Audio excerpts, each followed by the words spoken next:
ஆண்டவருடைய பரிசுத்த நாமத்திற்கு மகிமை உண்டாவதாக.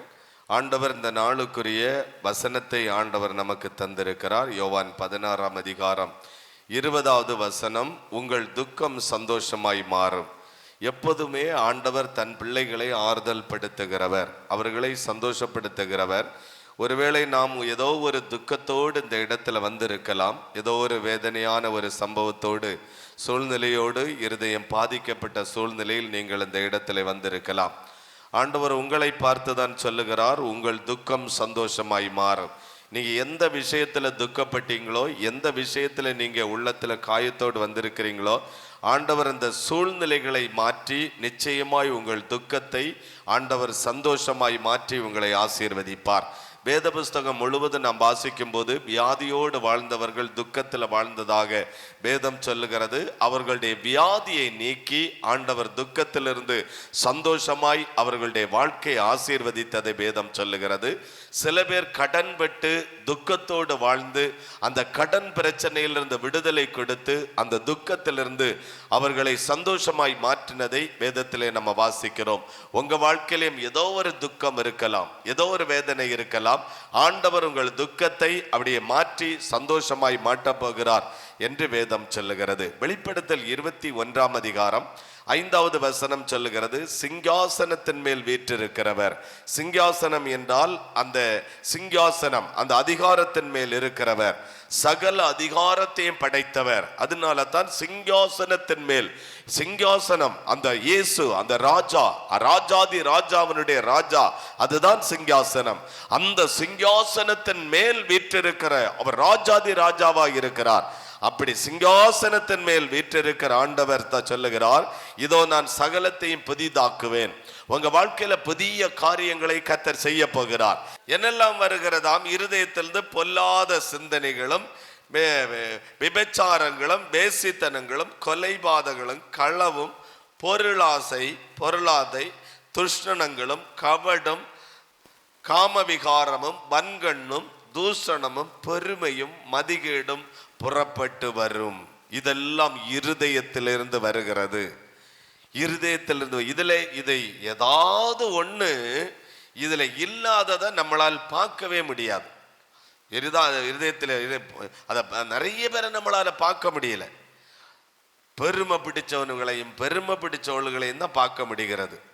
சில பேரை தூஷணம் தூசிச்சுட்டே இருப்பாங்க, அப்படி உள்ளவங்களையும் நம்ம பார்க்க முடிகிறது. சில பேர் வன்கண், அந்த பொறாமை, அந்த காரியங்களை நம்ம பார்க்க முடிகிறது. சில பேர் பொருளாசை, பணம் சேர்க்கணும், பணம் அதிலே இருக்கிறவர்களை பார்க்க முடிகிறது. அதனால ஆண்டவர் சொன்னார், புதிய இருதயத்தை ஆண்டவர் தரப்போகிறார். புதிய இருதயத்தை ஆண்டவர் தருகிறார். புதிய இருதயமா நம்ம இருதயம் மாறிச்சுன்னா வாழ்க்கை எல்லாமே சரியாய் போய்விடும். ஆமென். கர்த்தர் நல்லவர். இந்த புதிய இருதயத்தை ஆண்டவர் நமக்கு தரப்போகிறார்.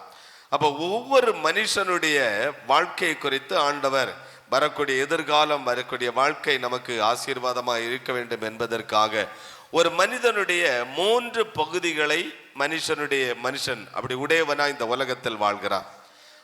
ஒரு மனுஷன் 3 பகுதிகளை உடையவன். அவன் 1 தெசலோனிக்கர் 5ஆம் அதிகாரம் 23வது வசனம் சொல்லுகிறது, அவன் ஆவி, ஆத்மா, சரீரம் 3 உடையவனாய் இந்த உலகத்தில் மனிதன் வாழ்கிறான். இந்த 3 பகுதிகளையும் வியாதி தாக்கிவிடும். நல்லா கவனிங்க, ஆவி, ஆத்மா, சரீரம், இந்த 3 உடையவன் தான் ஒரு மனிதன். இந்த 3லையும் வியாதி தாக்கிவிடும். அப்ப முதலாவதாக ஆத்மாவை தாக்குகிற வியாதி, பாவம் என்கிற நோய் தாக்கி பரிசுத்த வாழ்க்கை கெடுத்து விடுகிறது. பாவம் என்கிற வியாதி மனுஷனை தாக்கி அந்த ஆத்மாவை கெடுத்து விடுகிறது, கெட்டு போகுது. சரீரத்தை வியாதி தாக்கி சரீரம் கெட்டு போகிறது. அதே போல மனுஷனுடைய ஆத்மாவை பாவம் என்கிற வியாதி தாக்கி அவனுடைய ஆத்மா கெட்டு போய் விடுகிறது. ஆத்மாவிலே ஜீவன் இருக்கிறது. ஆத்மா ஒரு ஜீவன், உயிர் இருக்கிறது. எப்படி எனில் ஆதியாகமம் 2ஆம் அதிகாரம் 7வது வசனம் சொல்லுகிறது, தேவனாகிய கர்த்தர் மனுஷனை பூமியின் மண்ணினாலே உருவாக்கி, ஆண்டவர் ஒரு மண்ணை எடுத்து பிசைஞ்சி ஒரு பொம்மையாகத்தான் கர்த்தர் உருவாக்கினார். மண்ணை எடுத்து பிசைஞ்சி சிறு பிள்ளைகள் விளையாடுறது போல ஒரு மண்ணை எடுத்து பிசைஞ்சி ஆண்டவராக இயேசு கிறிஸ்து ஒரு மனித வடிவை உருவாக்கினார். அதுக்கு ஜீவன் இல்லை, மனித வருவாக அப்படியே உருவாக்கி பொம்மையை போல ஆண்டவர் உருவாக்கி வைத்திருக்கிறார். இப்ப ஆண்டவர் என்ன செய்கிறார் பாருங்க, உருவாக்கி ஜீவ சுவாசத்தை அவன் நாசியிலே ஊதினார். மனுஷன் ஜீவாத்மானான். அவனுக்கு நாசியில இவருக்கு ஜீவனை, அந்த சுவாசத்தை அப்படியே ஊதினார். அவன் மனுஷனாய் அவனுக்குள்ளே உயிர் வந்து விட்டது. மனுஷன் ஜீவ ஆத்மாவானான். இப்ப ஆண்டவர் அவனுக்கு ஒரு ஆத்மாவை கொடுத்தார், ஜீவாத்மாவை கொடுத்தார். அவன் அந்த ஆத்மா அது பாவம் என்கிற நோய் அந்த ஆத்மாவை தாக்கி அதுக்கு ஒரு மரணத்தை கொண்டு வந்து விடும் என்று வேதம் சொல்லுகிறது. ரோமர் 6ஆம் அதிகாரம் 23வது வசனம் சொல்லுகிறது, பாவத்தின் சம்பளம் மரணம். அந்த பாவத்தின் நிமித்தம் ஆத்ம மரணம் உண்டாகிவிடும்.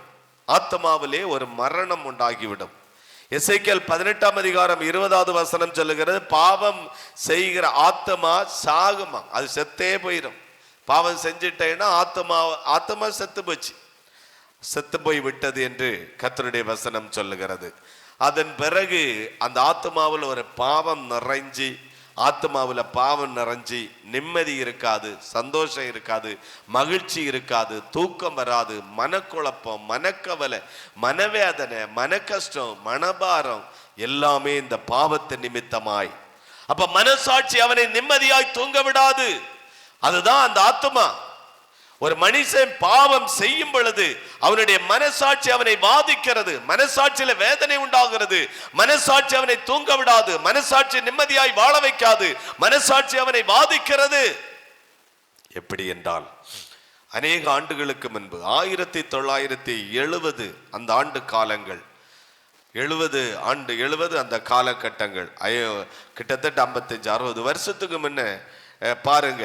1970ஆம் ஆண்டு ஒரு உயர் நீதிமன்றம், சென்னை உயர் நீதிமன்றத்தில் விஷ ஊசி என்கிற ஒரு கேஸ் நடந்துச்சு. விஷ ஊசி கேஸ். அந்த கேஸுக்கு பேரே விஷ ஊசி கேஸ் அப்படின்னு ஒரு கேஸ் நடந்துச்சு. அப்ப அந்த விஷ ஊசி கேஸ் நடந்த ஒரு காலம். அப்ப நடந்த காலத்துல அந்த நாட்கள்ல ஒரு மனிதர் அவன் எப்படியாவது தான் பணக்காரன் ஆகிவிட வேண்டும், பெரிய ஆளாய் வந்து விட வேண்டும், தனக்குன்னு ஒரு பெரிய வீடு வேண்டும், தனக்குன்னு ஒரு பெரிய கார் வேண்டும், தனக்குன்னு ஒரு பெரிய வாழ்க்கை வேண்டும் என்று அப்படி விரும்பி அவன் சில பேரை, சில நபர்களை, சில ஆட்களை, இப்ப சென்னைக்கு போகிற சில பேர், சில நகைக்கடைக்காரர்கள், வியாபாரம் பண்ணுகிறவர்கள், இப்படிப்பட்ட சில மனிதர்களை சரியாக கண்டுபிடிச்சு குறிவைத்து இவன் ஒரு கார் வச்சு அந்த மனிதர்கள் போய்கொண்டு இருக்கும் போது வண்டியிலே தூக்கி போட்டு இவர்களை கொண்டு வந்து முதல்ல சொல்லுவார்களாம், நாங்க இன்கம் டாக்ஸ் ஆபீசர், நீங்க பணம் வச்சிருக்கிறீங்க, இது டாக்ஸ் கட்டுனீங்களா, இதுக்கு இதை செஞ்சீங்களான்னு அவங்களை மிரட்டுவது. அவங்களை இதை நம்பி, ஐயா நாங்க சரியாதான் இதை கொண்டு வந்திருக்கிறோம், நாங்க இந்த பிசினஸ் பண்றோங்க, இந்த தொழில் பண்றோங்க, இது கஷ்டப்பட்டது, இது சொத்து வித்து நான் ஒரு பிசினஸ் பண்றதுக்கு இந்த தேவைக்கு கொண்டு வந்தது, நீ வா ஸ்டேஷனுக்கு, நான் ஒன்னு அங்கதான் விசாரிக்கணும் அப்படின்னு கூட்டிட்டு போவாங்களாம். இவன் கூட்டி கொண்டு போய் வண்டிக்குள்ளேயே வச்சு அவனுக்கு விஷ ஊசியை போட்டு அவன் கொஞ்ச நேரத்திலே மயங்கி அவன்கிட்ட இருக்கிற பணத்தை எல்லாம் எடுத்து இவனை மறுபடியும் கொலை செய்து அந்த பக்கம் ஆந்திரா அந்த பார்டர், அந்த ஆள் நடமாட்டமே இல்லாத அந்த பகுதி, ஒரு காலத்துல அன்னைக்கு 60 வருஷத்துக்கு முன்ன அங்க காடு பிடிச்ச அந்த அப்படிப்பட்ட இடங்கள்ல கொண்டு போய் இந்த மனிதர்களை போட்டு கொண்டு வருவானா. இந்த காருக்குள்ளேயே நிறைய பேர் அலறுவாங்களாம். சில லேடிஸ் எல்லாம் நகைகளை போட்டுக்கொண்டு போறவங்களை வண்டியில பிடிச்சு கொண்டு போட்டு அவங்கள கொலை செய்து அவங்க சொல்லுவாங்களா, ஐயா எனக்கு மனைவி பிள்ளைகள் ஊர்ல இருக்கிறாங்க, என்னை தேடுவாங்க, என்னை விட்டுரு, என் பணத்தை வேணை எடுத்துக்கோ, என் நகையை எடுத்துக்கோ அப்படின்னு அவனுக்கு காலில் விழுந்து கெஞ்சுவாங்களாம். உன்னை விட முடியாது அப்படின்னு துடிச்சு அநேக பேரை கொலை செய்து அதன் பிறகு இப்படி இந்த கேஸு காவல்துறையில அவங்க யாருன்னு கண்டுபிடிக்கிறதுக்கு யாராலையும் முடியல. இவன் இப்ப பணக்காரனாகி விட்டான், பெரிய வீடு, பெரிய கார், பங்களா இதெல்லாம் பெருகி விட்டது. இவன் இப்படி கொலை செய்தவன் யார் என்று கண்டே பிடிக்கவில்லை. இதெல்லாம் முடிச்சு ஒரு நாள் இரவு இவனுக்கு மனசாட்சி வாதித்தது. யாரை கொலை செய்த நபர்கள் கண்ணுக்கு முன்னே வந்து நின்று ஐயா என்ன விட்டுறன்னு கதறினார்கள். என் மனைவி பிள்ளைகள் ஊர்ல இருக்கிறாங்க, என்ன விட்டுறன்னு கெஞ்சினார்கள். அதெல்லாம் இவனுக்கு கண்ணுக்கு முன்ன நின்று இவனால தூங்க முடியல, நிம்மதியாய் இருக்க முடியல, நிம்மதியாய் வாழ முடியல. எல்லாம் கண்ணுக்கு முன்ன வந்து நிற்கிறதாம். இவன் நேரே கோர்ட்ல போய் அவன் சரணடைஞ்சிட்டான். சரணடைஞ்சு நான் தான் அந்த விஷ ஊசி போட்டு மனிதர்களை கொலை செய்தவன் நான் தான், என்னை கைது பண்ணுங்க, அரெஸ்ட் பண்ணுங்க, எனக்கு ஜெயில் தண்டனை கொடுங்க அப்படின்னு கோர்ட்ல போய் நின்னான் அவன்.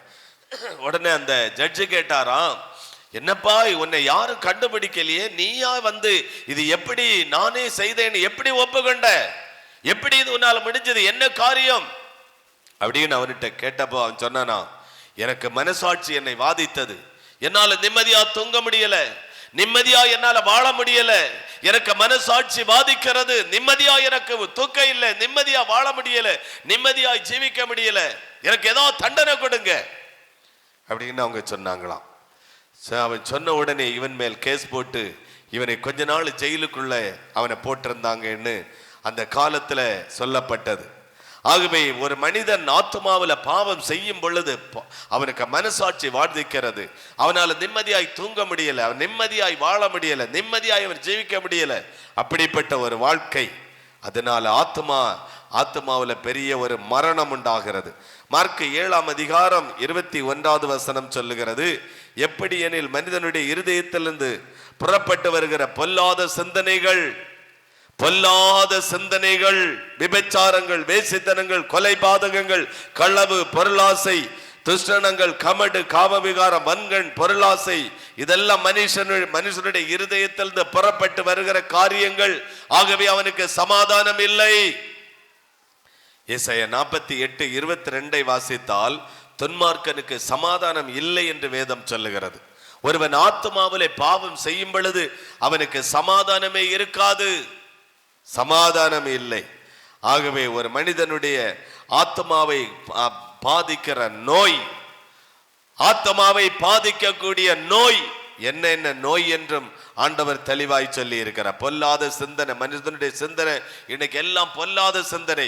யாரை ஏமாத்தலாம், யாரை வஞ்சிக்கலாம், யார்கிட்ட லஞ்சம் வாங்கலாம், யாரெல்லாம் ஊழல் செய்யலாம், யாரெல்லாம் அநியாயம் பண்ணலாம், இதெல்லாம் இன்னைக்கு நம்ம நாட்டுல நடக்கிற விஷயங்கள். நாட்டுல லஞ்சம் பெருகிவிட்டது, ஊழல் பெருகிவிட்டது, அநியாயம் பெருகிவிட்டது, அக்கிரமங்கள் பெருகிவிட்டது, பொல்லாத சிந்தனை, அது ஆத்மாவிலே நடக்கிற மரணங்கள். அவனால நிம்மதியா வாழ முடியலையே, நிம்மதியா ஜீவிக்க முடியலையே. ஆத்மாவில் நடக்கிற மரணம், அவனுடைய மரணம், மனசாட்சி செத்து போய்விட்டது, ஆத்மா செத்து போய்விட்டது. எதனால? அவனுடைய பொல்லாத சிந்தனை நிமித்தம் ஆத்மா செத்து போய்விட்டது. அவனுடைய களவு, பொருளாசை, பணம் என்று அவனுடைய ஆத்மா செத்தே போய்விட்டது. அநியாயமா லஞ்சம் வாங்கி, ஊழல் செஞ்சு, ஏமாற்றி, கொள்ளையடிச்சு, கோடி கோடியாய் தான் வாழ்வதற்கு இதெல்லாம் செய்கிறானே, அவனுடைய மனசாட்சி செத்து போய்விட்டது. மனசாட்சியே இல்லை என்று ஆண்டவருடைய வார்த்தை நமக்கு சொல்லுகிறது. ஆமேன், சோத்திரம். சங்கீதம் 38:6 வாசிக்கும் போது நான் வேதனைப்பட்டு ஒடுங்கினேன், நாள் முழுவதும் துக்கப்பட்டு திரிகிறேன். நாள் முழுவதும் அவனுக்கு வேதனையும் துக்கம் தான். ஒரு மனுஷன் ஆத்மாவில் பாவம் செய்யும் பொழுது அவனுக்கு நாள் முழுவதும் வேதனை, நாள் முழுவதும் துக்கம், நாள் முழுவதும் வேதனை, நாள் முழுவதும் துக்கம். ஒரு மனிதன் ஆத்மாவில் செய்யப்படுகிற பாவத்தின் நிமித்தம் வாழ்நாள் முழுவதும் துக்கம், வாழ்நாள் முழுவதும் வேதனை. சங்கீதம் 51:3 வாசிக்கும் போது என் பாவம் எனக்கு முன்பாக எப்பொழுதும் நிற்கிறதாம்.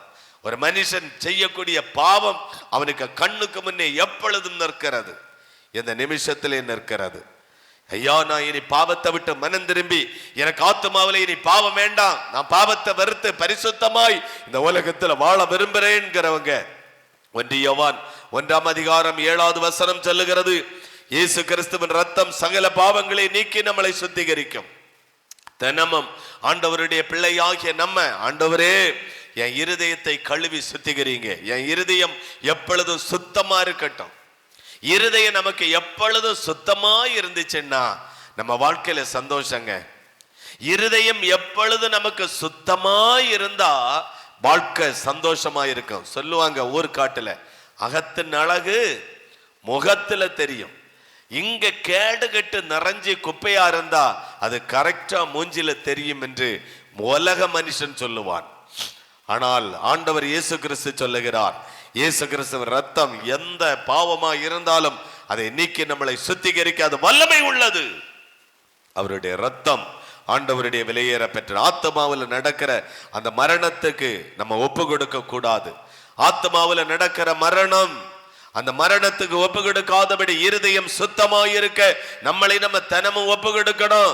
இருதயம் சுத்தமாயிருக்க ஆண்டவருடைய கரத்துல தரணும். இந்த இருதயம் கேடுண்டாக்க பிசாசு போராடுவான். பிசாசு நமக்கு விரோதமாய் செயல்படுவான். ஒரு கோபத்தை தூண்டுவான், எரிச்சலை தூண்டுவான், வன்கண்ணை தூண்டுவான், பொருளாசையை காட்டுவான், பண ஆசையை காட்டுவான், இச்சைகளை கொண்டு வருவான், ஆசைகளை கொண்டு வருவான். அதிலே மரணம் நடக்காதபடி காத்து கொள்ளணும் என்று வேதம் சொல்லுகிறது. இதெல்லாம் நமக்கு காத்து கொண்டால் உங்களுடைய துக்கம் எதுவாய் இருந்தாலும் ஆண்டவர் சந்தோஷமாய் மாற்றி நம்மளை ஆசீர்வதிப்பார். இரண்டாவது, சரீரத்தை தாக்குகிற நோய். நம்ம சரீரத்தை சில நேரம் நோய் தாக்கிவிடும். மத்தேயு 4:23 வாசிக்கும் போது, இயேசு கிறிஸ்து கலிலியா அந்த பகுதி முழுவதும் சுற்றி நடந்து ஜப ஆலயங்களில் ஆண்டவர் பிரசங்கம் பண்ணி கொண்டிருந்தார். அவர் உபதேசங்களை பிரசங்கங்களையும் அந்த பகுதி முழுவதும் அவர் சொல்லிக் கொண்டு இருக்கும் பொழுது சகல வியாதிகளையும் சகல நோய்களையும் ஆண்டவர் குணமாக்கினார். சரீரத்துல மனுஷனுக்கு ஒரே வியாதி, பலதரப்பட்ட வியாதி, பலவிதமான வியாதி. ஆண்டவர் இதே விதமாய் அந்த கலிலேயா பகுதி முழுவதும் இருக்கிற சபைகளில் ஆண்டவர் பிரசங்கம் பண்ணும் போது அவருடைய வார்த்தைகளை கேட்க திரளான ஜனங்கள் கூடினார்கள். அந்த இடத்துல வந்த ஜனங்கள் எவ்வளவு பேர் எப்படிப்பட்ட வியாதியா வந்தாலும் கர்த்தர் அவர்களை குணமாக்கினார் என்று வேதம் சொல்லுகிறது. மத்தேயு 14:14 சொல்லுகிறது, இயேசு திரளான ஜனங்களை கண்டு அவர்கள் மேல் மனதுருகி அவர்கள் மேல் வியாதியா இருந்தவர்களை குணமாக்கினார். இயேசு மனதுருகினார். சபையில யாரெல்லாம் வியாதியோடு வந்தார்களோ அவர்கள் மேல் ஆண்டவர் மனதுருகினார். மனதுருகி எப்படிப்பட்ட வியாதியா இருந்தாலும் கர்த்தர் அவர்களை குணமாக்கினார். அவர்களை மத்தேயு 8:2 சொல்லுகிறது, குஷ்டரோகி ஒருவன் அவரை பணிந்து கொண்ட, ஆண்டவரே உமக்கு சித்தமானால் என்னை குணமாக்கும் என்று ஆண்டவரை அவன் வேண்டிக் கொண்டதாக வேதம் சொல்லுகிறது. ஒரு குஷ்டரோகி எப்படிப்பட்ட வியாதியாயிருந்தாலும் ஆண்டவர் குணமாக்க வல்லமை உள்ளவர். அது குஷ்டரோகியை ஆண்டவர் அந்த இமைப்பொழுதிலே குணமாக்கி அவனுடைய வாழ்க்கையில ஒரு வெளிச்சத்தை கொடுத்து கர்த்தர் அனுப்பினார். அவருக்கு குஷ்டரோகம், கையெல்லாம் புண்ணாவி, அரிப்பு வந்து அந்த பாதி விரல் அழுகி போய் அப்படி துர்நாற்றம். அந்த காலத்துல இந்த மாதிரி வியாதி வந்தவங்களை தீட்டாக நினைத்து அவங்களை ஊர்ல சேர்க்க மாட்டாங்க, ஊருக்கு அப்பால அந்த பகுதியில வச்சிருப்பாங்க. ஒரு வேதனையான ஒரு வாழ்க்கை, துக்கமான ஒரு வாழ்க்கை, ஒரு மனசு பாதிக்கப்படுகிற கஷ்டமான ஒரு வாழ்க்கை. அப்படிப்பட்ட ஒரு மனுஷன் ஆண்டவரிடத்துல வந்து, ஆண்டவரே என்னை குணமாக்க உம்மாலம் சித்தமானா எனக்கு குணமாக்குங்க, சுத்தமானால் அப்படின்னு அவன் செபிக்கிறான் பாருங்க. எனக்கு சித்தம் உண்டு, நீ குணமாக்கி போய் என்று ஆண்டவர் அவனுடைய அந்த நோயை குணமாக்கி கர்த்தர் அனுப்பினார். சரீரத்துல நடக்கிற வியாதி, எதனால வியாதி இது? அதான் நம்ம வாசித்தோம், மனுஷனுடைய இருதயத்திலிருந்து வருகிற பொல்லாத சிந்தனை, பொல்லாத காரியங்கள் அது நிமித்தமாய் ஒரு மனுஷன் படுகிற காரியம் நோய் சரீரத்தை தாக்கும் என்று வேதம் சொல்லுகிறது. அது பாவத்தினால வரக்கூடிய வியாதி, பாவத்தின் நிமித்தம் சரீரத்தை தாக்குகிற வியாதி. எச்சரிக்கையாய் இருக்கிறது நமக்கு ரொம்ப நல்லது. கர்த்தர் நல்லவர். அதுக்கு தான் ஆண்டவர் புதிய இருதயத்தை ஆண்டவர் நமக்கு தரப்போகிறார். புதிய இருதயம் நமக்கு அவசியம் தேவை. புதிய இருதயம் நமக்கு வரும்போது நம்ம வாழ்க்கை புதிதாக இருக்க, சரீரத்திலே வியாதி இருக்காது, ஆத்மாவிலே வியாதி இருக்காது. அப்ப இருதயம் ஒரு மனுஷனுக்கு எதனால கெட்டு போய் இருக்கிறது? பொல்லாத சிந்தனை, அவனுடைய பொருளாசை, அவனுடைய தூஷணம், அவனுடைய கவடு, அவனுடைய காம விகாரம். இதனால் அவனுடைய இருதயம் பாவத்தினால் நிறைந்து ஆத்மாவிலே வியாதி, சரீரத்திலே வியாதி. ஆமென். கர்த்தர் அவர்களுடைய பாவங்களை மன்னித்து ஆண்டவர் குணமாக்கினார். இப்ப நீங்க பாருங்க, அந்த பெதஸ்தா என்கிற குளத்தங்கரையில 38 வருஷம் வியாதியினால கிடக்கிறான். 38 வருஷம் வியாதி, பாவத்து நிமித்தம் வியாதி. 38 வருஷம், 38 வருஷம். இந்த 38 வருஷமா பெதஸ்தா குளத்துல அநேகம் பேர், அந்த நாட்கள்ல தேவதூதன் வந்து அந்த குளத்தை கலக்கும் போது யார் முந்திக் கொள்கிறார்களோ அவர்களுக்கு விடுதலை. இவனுக்கு 38 வருஷ அனுபவத்தில் இவனுடைய கண்களுக்கு முன்னே எத்தனையோ பேர் வந்து அந்த குளத்திலே சுகம் பெற்று போகிறார்கள். இவன் அந்த வியாதியை பார்க்கிறான், வியாதிப்பட்டவர்களை பார்க்கிறான், வியாதியை அற்புதம் பெற்று போகிறவர்களை பார்க்கிறான். ஐயோ, எனக்கு இந்த வியாதியை குணமாகி நான் போவதற்கு எனக்கு ஒரு வழி இல்லையே. காரணம், 2 காலும் விளங்கவில்லை. 2 காலும் விளங்காதவனாய் கிடந்தான். 2 காலையும் விளங்காதவனாய் கிடந்தான். கர்த்தர் 2 காலையும் பிடிச்சு இழுத்து போட்டு நீ செஞ்ச பாவத்துக்கு தண்டனை அனுபவின்னு விட்டுட்டார். 38 வருஷம் இவன் மனஸ்தாபப்படுகிறான், இவன் வேதனைப்படுகிறான், துக்கப்படுகிறான். ஆனாலும் ஆண்டவர் அவன் மேல் அன்பு வைக்கிறார். அவனுக்கு மேல் ஆண்டவர் அன்பு வைக்கிறார். சிலதுகளுக்கெல்லாம் அன்பே கிடையாது. ஆண்டவர்கிட்ட அன்பே இல்லை, சும்மா வேஷம் கட்டுறாங்க. வெள்ளை சீலேனும் வெள்ளை இதுனும் வேஷம். பைபிள் படிக்க மாட்டாங்க, ஜெபிக்க மாட்டாங்க, ஆண்டவரை தேட மாட்டாங்க, கர்த்தருக்குன்னு பரிசுத்தமாய் நாட மாட்டாங்க, வேஷம். அப்படி ஒரு கூட்டம் இன்றைக்கு வாழ்கிறது. ஆனால் ஒரு கூட்டம் பேர் ஆண்டவருக்கு பயந்து பொல்லாப்புக்கு விலகி நீதியாய் நேர்மையாய் உண்மையாய் கர்த்தருக்கு பயப்படுகிற பயத்துல வாழ்றாங்க. கர்த்தருக்கு பயப்படுகிற பயம், ஆண்டவருக்கு பயப்படுகிற பயம், இயேசுக்கு பயப்படுகிறோம். எவ்வளவு பயபக்தியாய் வாழ்கிறவர்களையும் நம்ம பார்க்கிறோம். இங்க பாருங்க, இருதயத்தில் இப்படிப்பட்ட கேடு நிறைஞ்சது நிமித்தம் அவனை பாருங்க 38 வருஷம் அந்த குளத்தங்கரையில கிடக்கிறான். இயேசு ஆனாலும் மனதுருகி அவன் மேல் என் மகன் திருந்தட்டும், அவனுக்கு ஒரு வாய்ப்பை ஏற்படுத்தலாம் என்று ஆண்டவரே தேடி போறார். தேடி போய் அவனுக்கு ஆண்டவர் இந்த பிரச்சனையை நீக்கி எழும்புப்பா நடப்பா என்று சொல்லி ஆண்டவர் அற்புதம் செய்து அவன் வீட்டுக்கு படுக்கை எடுத்துக்கொண்டு நடந்து போகிறான். 2 காலம் ஆண்டவர் சரிப்படுத்தி விட்டார். அநேக வருஷத்துக்கு பிறகு எருசலேம் தேவாலயத்தில் ஆண்டவர் பிரசங்கம் பண்ண போனார். பிரசங்கம் பண்ண போகும்போது அந்த ஆலயத்தில் இந்த முடவனாய் கிடந்தவன் வந்திருக்கிறான். கூட்டம் முடிஞ்சிச்சு. உடனே ஓடி வந்து, இயேசுவே நீர் என்னை குணமாக்கினீர், என் ஆளு தெரியுதா, அடையாளம் தெரியுதா, என்ன நீர் இன்னைக்கு குணமாக்கி நான் நல்லா இருக்கிறேன் அப்படின்னு சொன்ன உடனே இயேசு சொல்லுகிறார், அதிக கேடு வராதபடி இனி நீ பாவம் செய்யாத. சொன்னாரா இல்லையா? அதிக கேடு வராம இனி நீ பாவம் செய்யாத. ஒரு மனிதன் பாவம் செய்யும் பொழுது சரீரத்தில் கேடு உண்டாகிறது. நடக்க முடியாத இந்த மாதிரி பல பிரச்சனை, பல போராட்டம் சரீரத்தை தாக்குகிறது. கேடு வராத இனி நீ பாவம் செய்யாத. இனி நீ பாவம் செஞ்ச உனக்கு அதிக கேடு வந்துடும். இனி நீ ஆனாலும் கேடு உண்டாக அளவுக்கு பாவம் செய்யாத எச்சரித்து கர்த்தர் அனுப்பினார். அதோடு அந்த பாவத்தை விட்டு மனம் திரும்பி அவன் ஆண்டவருடைய பிள்ளையாய் கர்த்தருக்காக வாழ்ந்தான். ஆமென். இந்த வசனங்களை வாசிக்கும் பொழுது ஒரு பயம், ஒரு நடுக்கம். ஆண்டவரே, என் இருதயத்துல என்ன பாவம் இருந்தாலும் என்னை மன்னிச்சிருங்க, எனக்கு இனி பாவம் செய்யாதபடி என்னை காத்து கொள்ளுங்க. என்னுடைய பேச்சு, என்னுடைய வார்த்தை, என்னுடைய நடக்கை, என்னுடைய செயல், நான் செய்கிற காரியம், என்னுடைய வேலைக்காரி, என்னுடைய தொழில்காரி, எல்லாத்திலும் நான் உண்மையா இருக்கணும் ஆண்டவரே. என் இருதயம் அந்த பாவத்துக்கு இடம் கொடுக்காதபடி என்னை காத்துக்கொள்ளும். ஜபிக்கணும், நல்ல ஜெபம் பண்ணணும். ஆண்டவருக்கு ஸ்தோத்திரம். அப்ப ஆத்துமாவில் இருக்கிற பாவம் அதை விட்டு நமக்கு ஒரு பரிசுத்தமாய் வாழ நம்ம ஆண்டவரிடத்துல ஒப்பு கொடுக்கணும். சரீரத்தை தாக்குற நோக்கி நம்ம ஒப்பு கொடுக்காதபடி நம்ம காத்துக்கொள்ளணும். மூன்றாவது காரியமாக வசனம் சொல்லுகிற ஆவியை தாக்குகிற நோய். சரீரத்தை தாக்கும், ஆவியை தாக்கும், ஆத்மாவை தாக்கும். இப்ப ஆவியை தாக்குகிற நோய். ஆமென். சரீரத்தை தாக்குறது மாதிரி நம்மளுடைய ஆத்மாவை தாக்குறது மாதிரி ஆவியை ஒரு நோய் தாக்குமாம். வேதம் சொல்லுகிறது, யோவான் 14ஆம் அதிகாரம் 27வது வசனத்தை வாசிக்கும் போது, சமாதானத்தை உங்களுக்கு வைத்து போகிறேன், என்னுடைய சமாதானத்தை உங்களுக்கு கொடுக்கிறேன், உலகம் கொடுக்கிற பிரகாரம் நான் கொடுப்பதில்லை, உங்கள் இருதயம் கலங்காமலும் பயப்படாமலும் இருப்பது. ஆவியை ஒரு அந்த தாக்கும் போது இருதயத்துல கலக்கம், ஒரு பயம், ஒரு நடுக்கம், ஒரு வேதனை, இதெல்லாம் உண்டாகிறது. அது ஆவியை தாக்குகிற ஒரு நோய். நமக்குள்ள இருக்கிற ஆவியை தாக்கிறோம். ஆவியை தாக்கின உடனே ஒரு கலக்கம், ஒரு நடுக்கம், ஒரு பயம். ஐயோ செத்துருவனோ என்கிற பயம், நான் இனி வாழ முடியாதோ என்கிற பயம், நான் இழந்துருவனோ என்கிற பயம், நான் தோல்வியை தோற்றுருவனே என்கிற பயம்.